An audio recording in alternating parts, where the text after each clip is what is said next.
The old village of Greendale sat quietly at the bottom of a great mountain that everyone called Shadow Peak, and the people who lived there had always feared what might be hiding at the top. Young Thomas was only 12 years old, but he had a brave heart and a curious mind that never stopped asking questions about the world around him.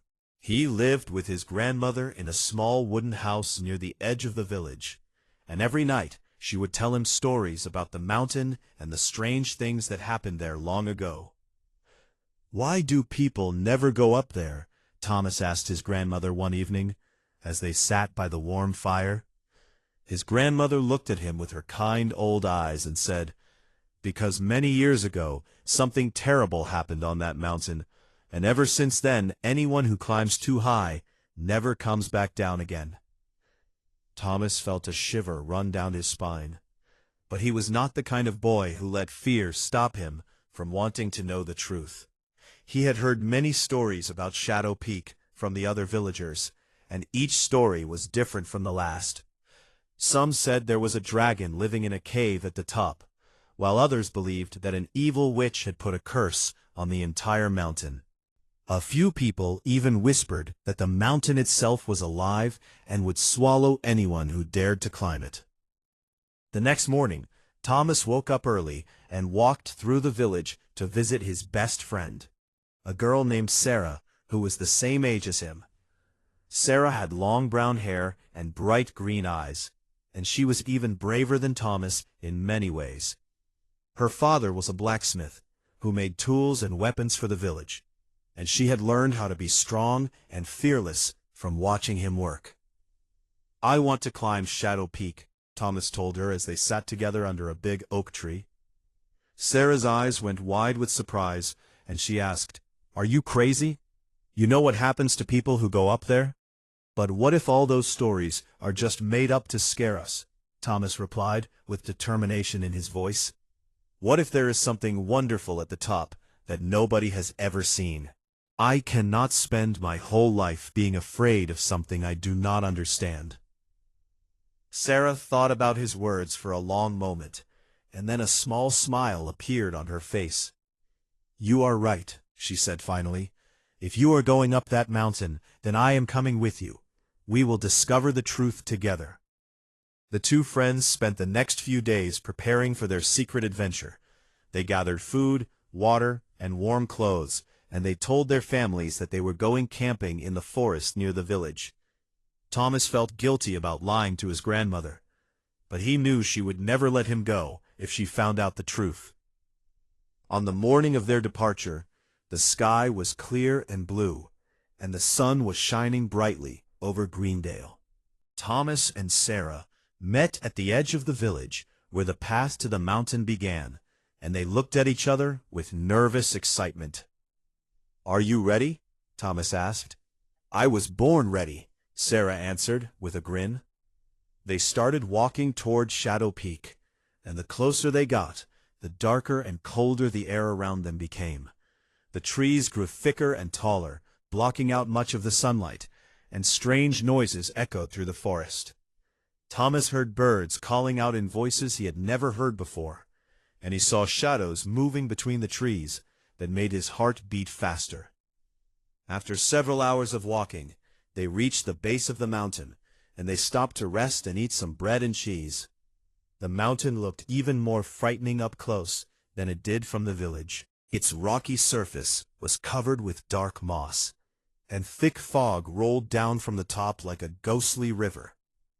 "It really does look scary," Sarah admitted as she took a bite of her bread. "We cannot turn back now," Thomas said firmly. "We have come too far to give up." They continued their journey, climbing up a narrow path that wound its way up the side of the mountain. The path was steep and dangerous, with loose rocks that made them slip and slide. Several times, Thomas almost fell, but Sarah always grabbed his arm and pulled him back to safety.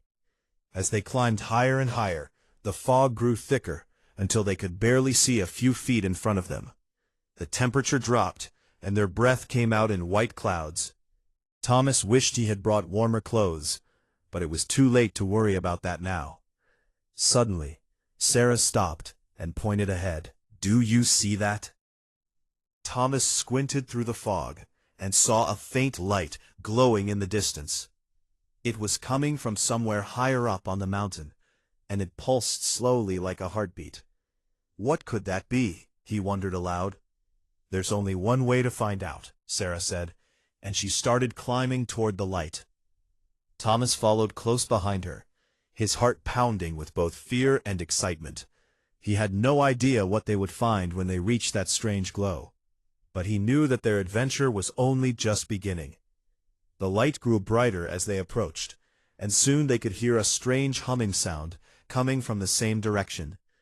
It was like nothing Thomas had ever heard before, a beautiful and mysterious melody that seemed to fill his entire body with warmth. When they finally reached the source of the light, both children stopped and stared in complete amazement.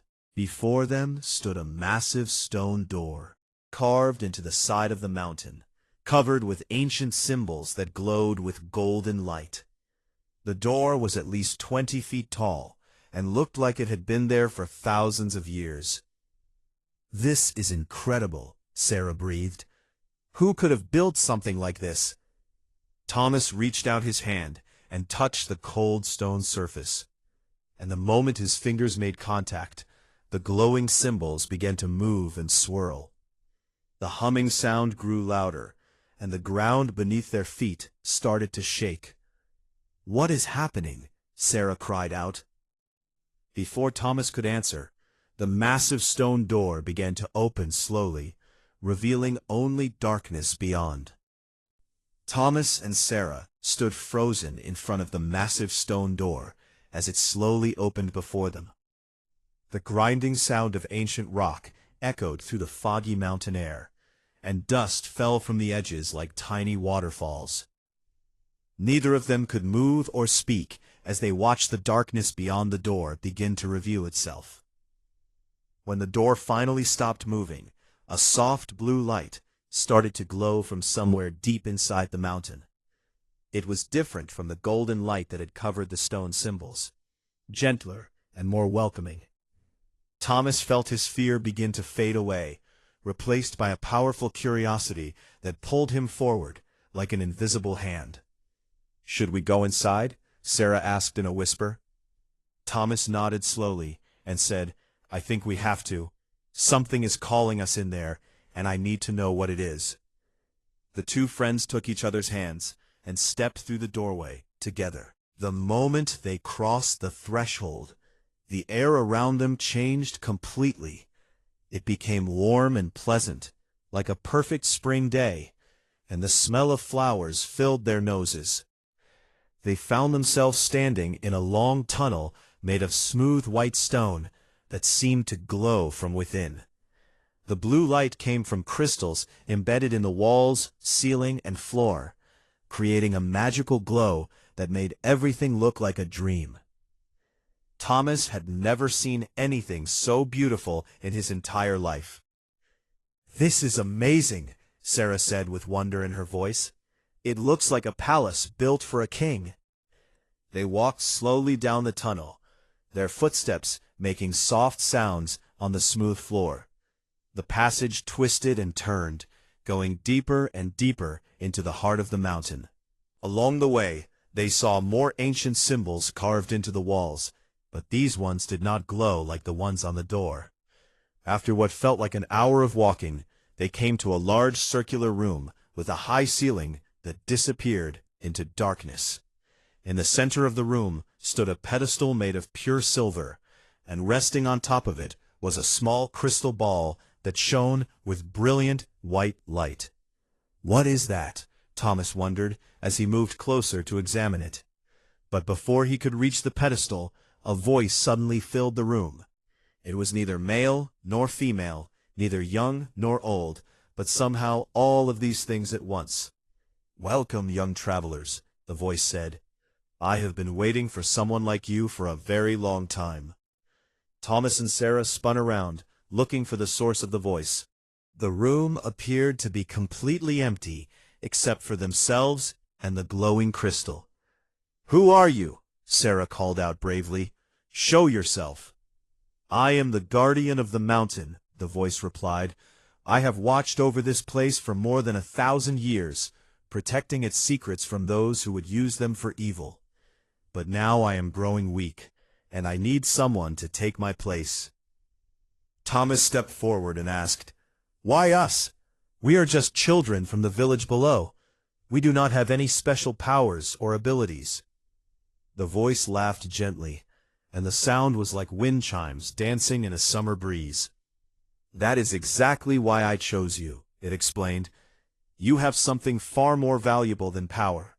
You have pure hearts, curious minds, and the courage to seek truth even when everyone else is afraid. These are the qualities that a guardian must possess." Sarah looked at Thomas with confusion and worry in her eyes. "We never asked to be guardians of anything," she said. "We just wanted to discover what was hidden on this mountain. Can we not just learn the truth and go home?" "Of course you can," the voice answered kindly. "I would never force anyone to accept this responsibility. But let me show you something first, and then you can decide what you wish to do." Suddenly, the crystal ball on the pedestal began to glow even brighter, and images started to appear in the air around them. Thomas and Sarah watched in amazement as they saw scenes from the distant past play out before their eyes.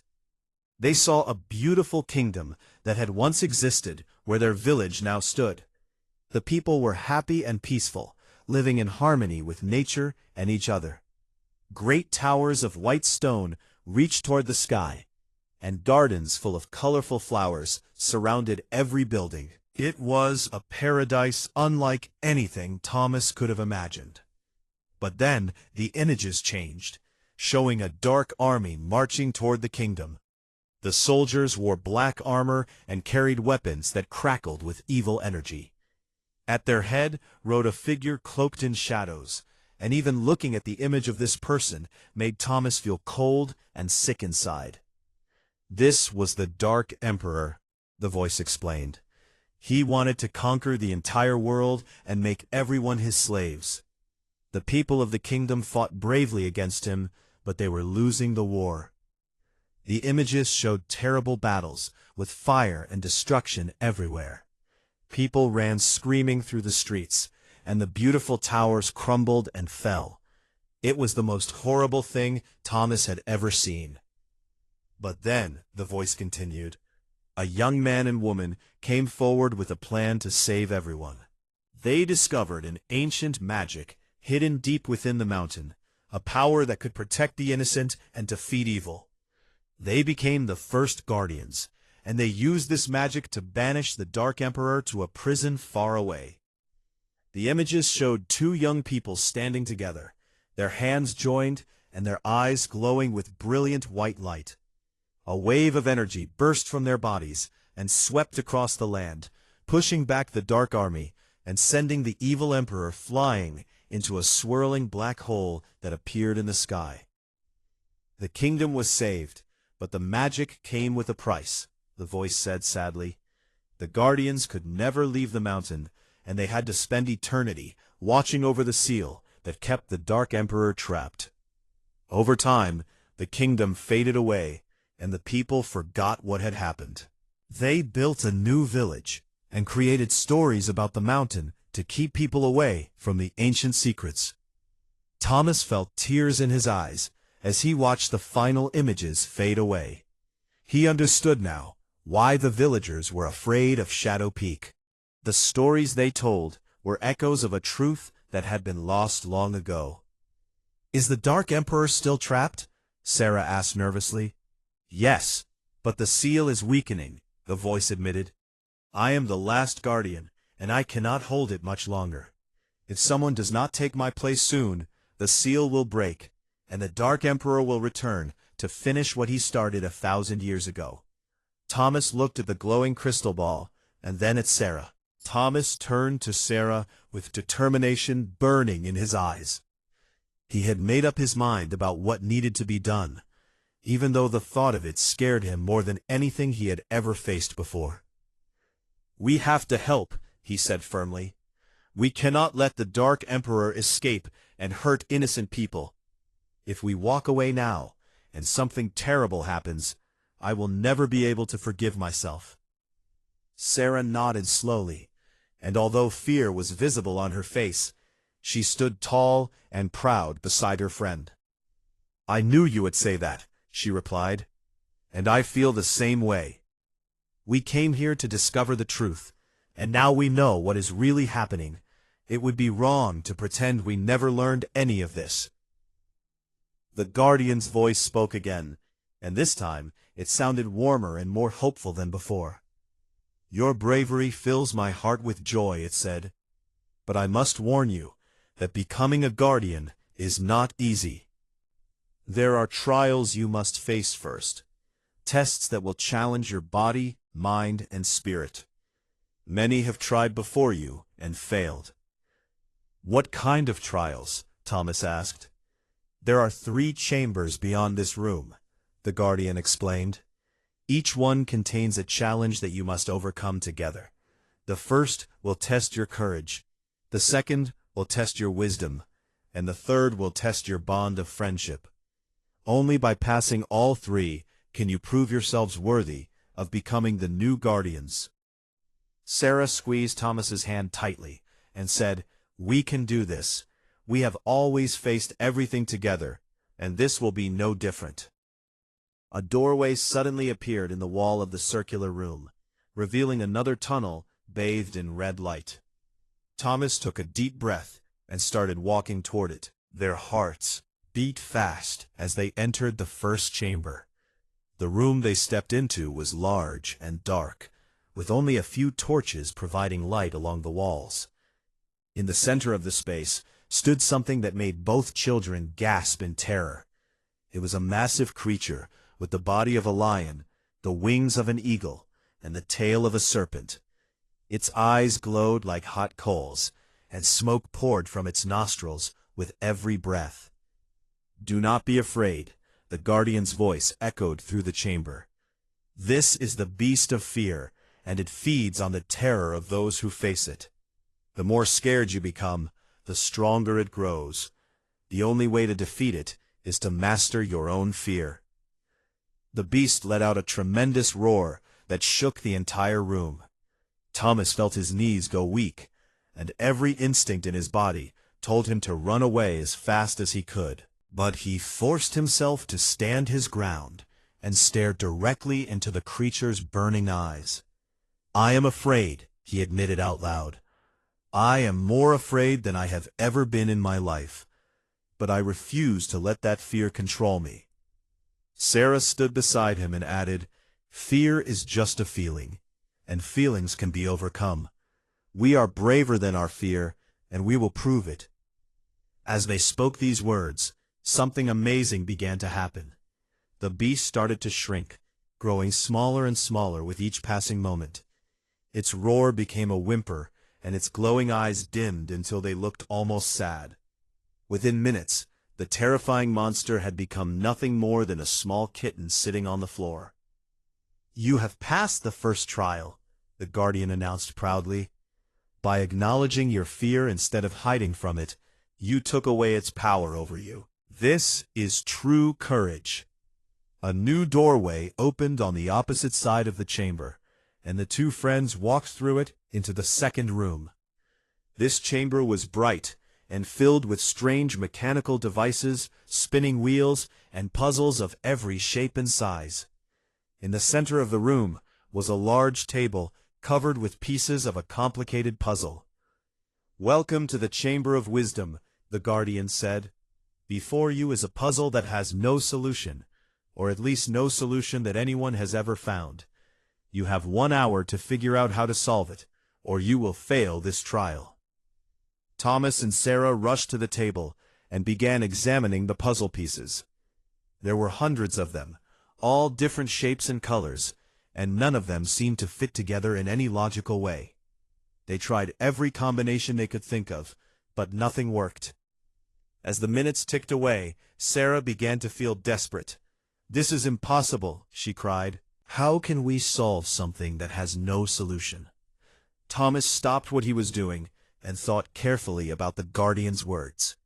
A puzzle with no solution. he repeated in his mind. Then suddenly, a spark of understanding lit up his face. "Wait," he said excitedly. "The Guardian told us this puzzle has no solution. What if that is the answer?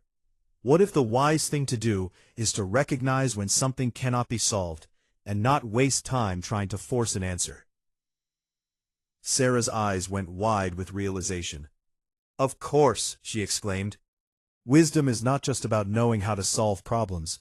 It is also about knowing which problems are worth solving and which ones are not." Thomas pushed all the puzzle pieces off the table and declared loudly, "We choose not to solve this puzzle because it is designed to be unsolvable. A truly wise person knows when to stop." The moment he said these words, the puzzle pieces vanished into thin air, and a bright light filled the room.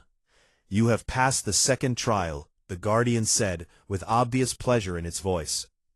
"Wisdom is not about having all the answers. It is about understanding which questions truly matter."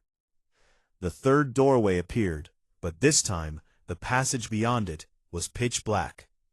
Thomas and Sarah could not see anything at all as they walked into the final chamber.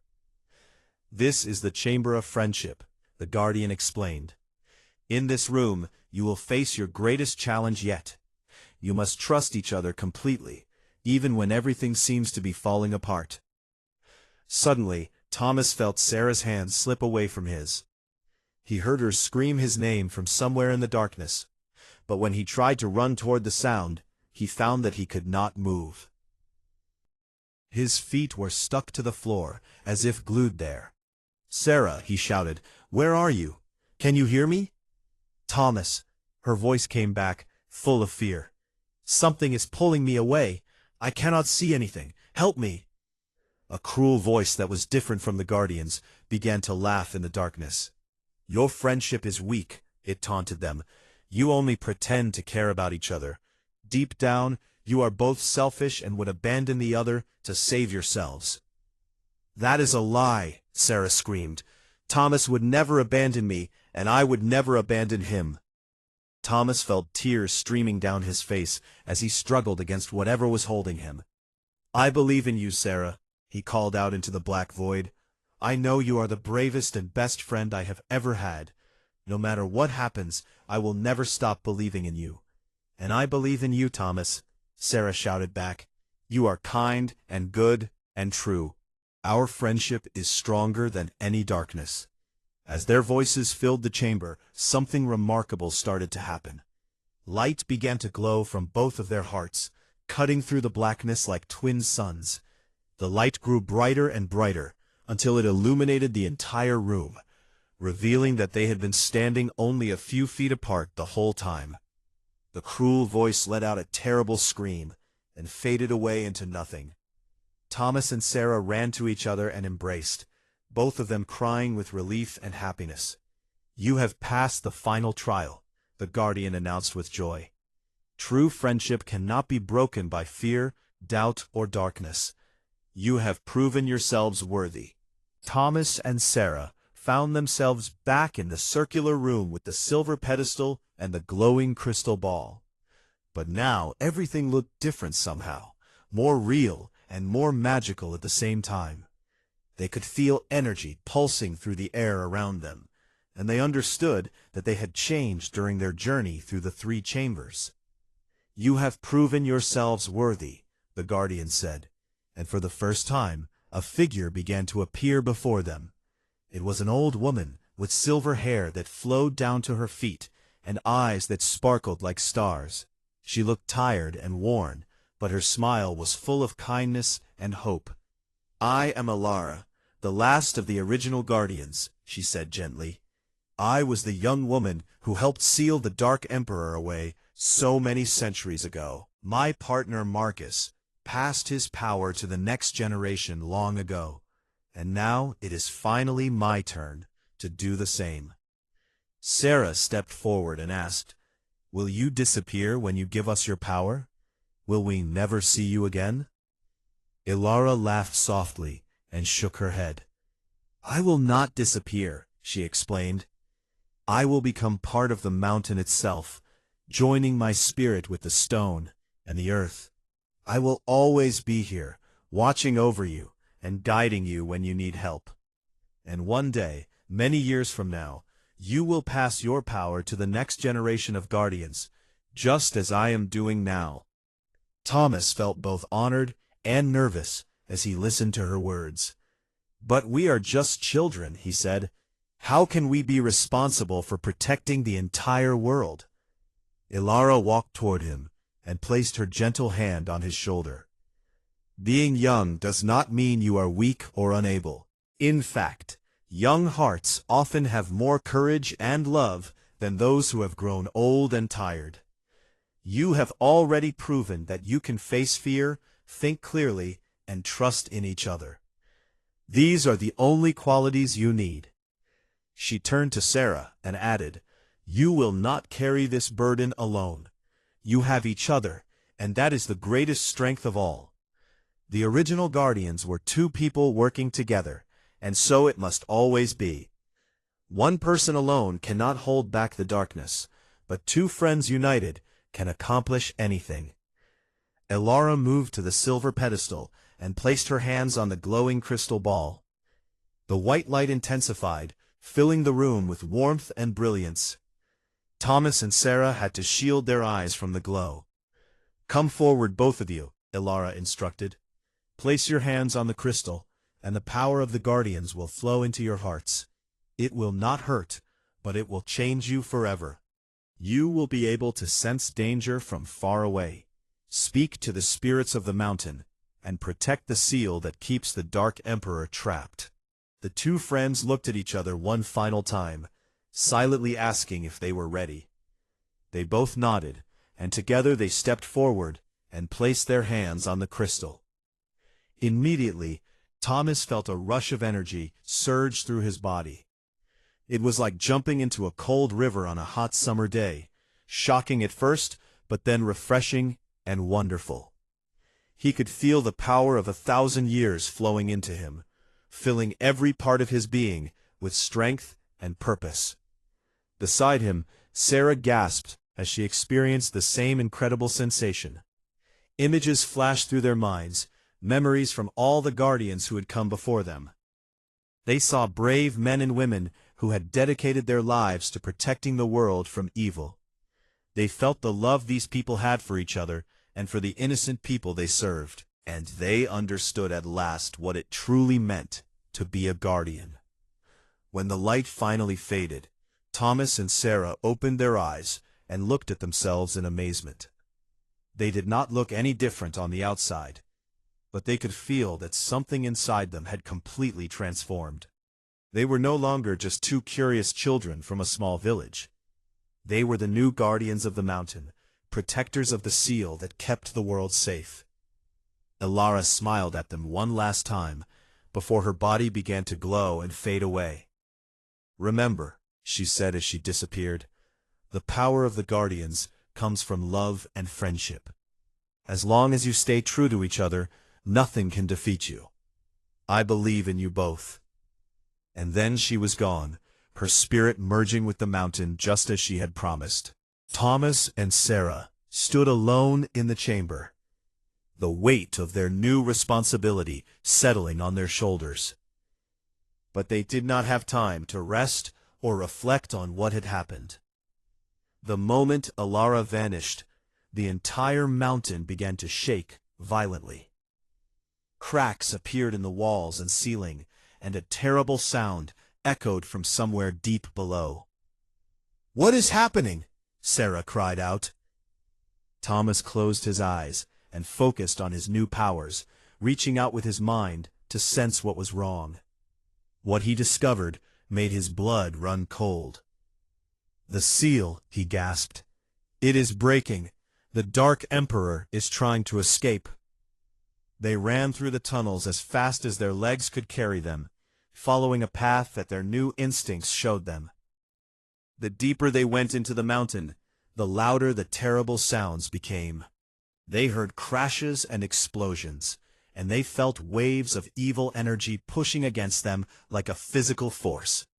Finally, they reached an enormous cavern at the very heart of the mountain. In the center of this space was a swirling black hole, surrounded by chains of golden light.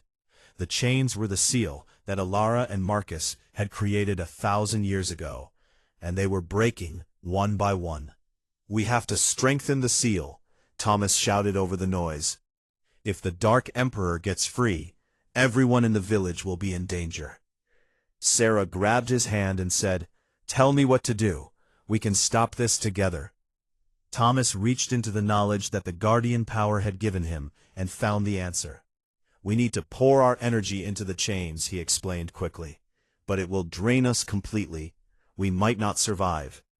Without hesitation, Sarah squeezed his hand tighter and replied, "Then we will face that together too."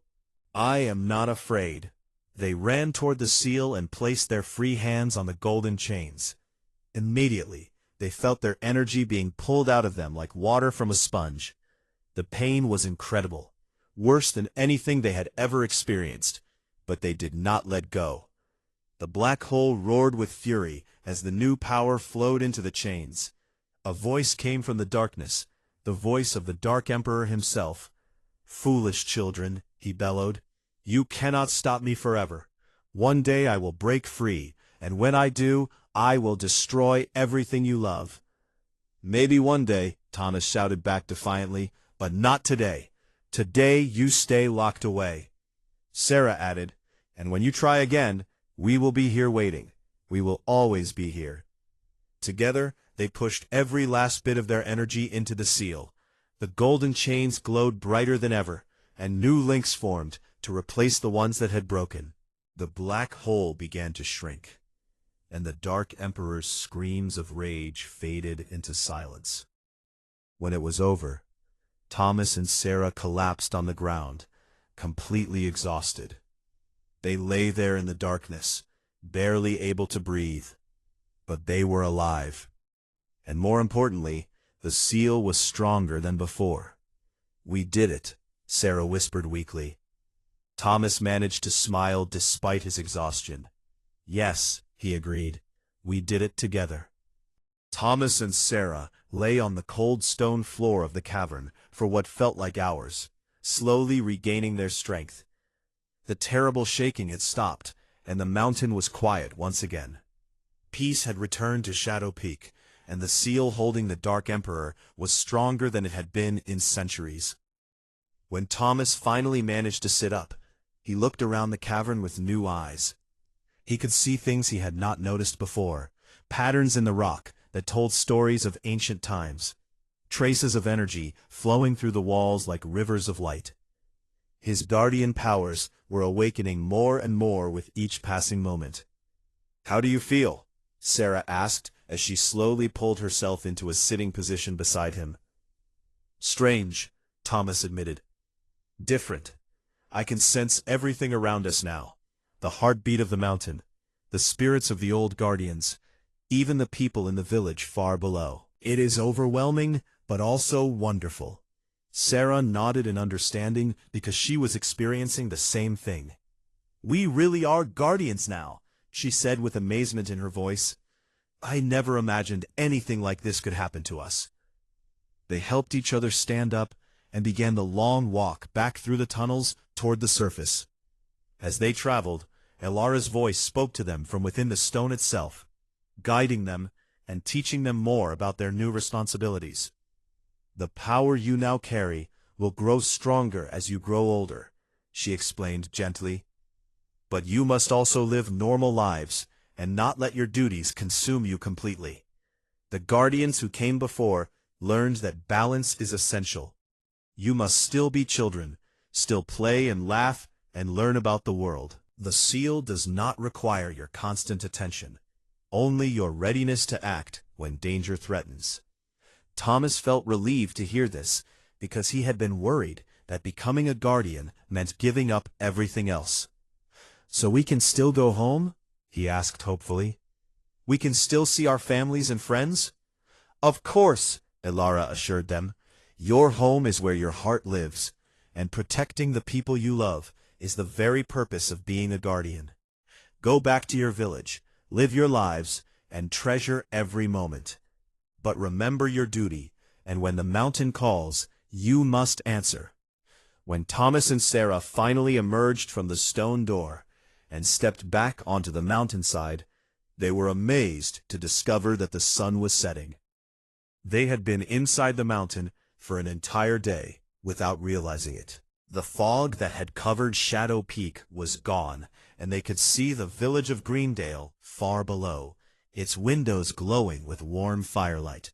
"We should hurry home," Sarah said. "Our families must be so worried about us." They made their way down the mountain as quickly as they could, but the journey was much easier than before. The path seemed to welcome them now, as if the mountain itself was helping them along. They reached the village just as the last light of day faded from the sky. Thomas ran straight to his grandmother's house and burst through the door. The old woman was sitting by the fire with tears in her eyes, and when she saw her grandson, she jumped up and embraced him tightly. "Where have you been?" she cried.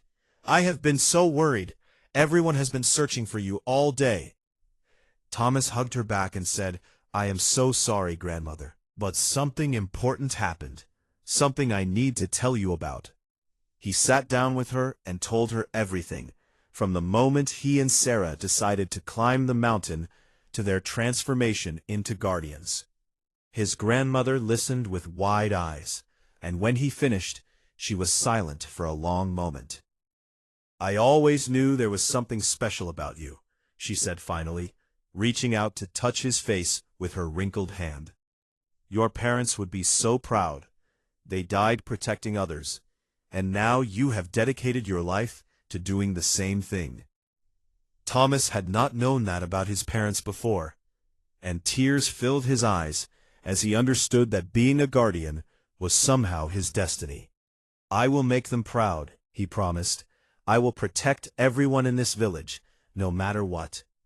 In the days that followed, Thomas and Sarah settled into their new lives as both regular villagers and secret guardians.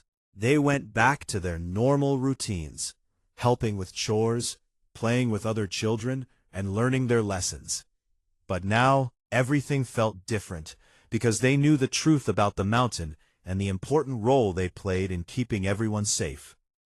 Sometimes at night, when the moon was full and the stars were bright, they would climb partway up Shadow Peak to practice using their powers. They learned how to communicate with each other through their minds, how to sense approaching danger, and how to draw energy from the earth itself. With each passing week, they grew stronger and more confident in their abilities. The villagers noticed that something had changed about the mountain.